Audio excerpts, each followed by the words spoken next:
Hi, I'm Luke Linzinger, a student at Gold Lake High School in CSSE, and we're currently working on TelloEDU drones. We have a hoop course set up in the classroom, and I'm going to be showing off some of the code that we did to get the drones to work. So right here, I am on my first commit for the first hoop.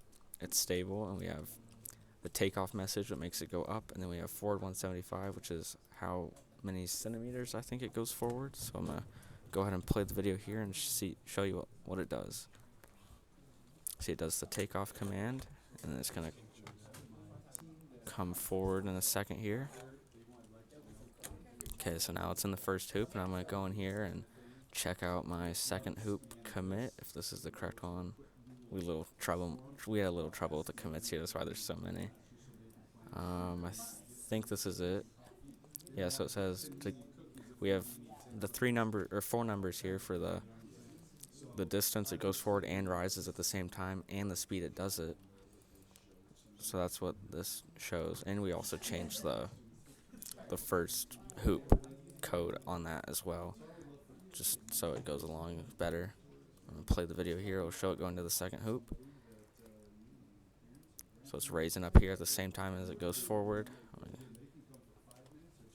Then I'm gonna go on to here. For the third hoop, we had to do a curve to get there. So we changed a little bit more code. Some stuff was having an issue working with the new stuff we added, and we also added sleeps in there. So we have the curve added in here, but I actually don't have, I have recording of it, I think.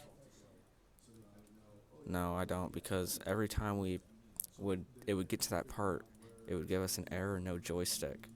No matter what we did, we changed some code, we did anything we could think of, we added more sleep, and nothing would work.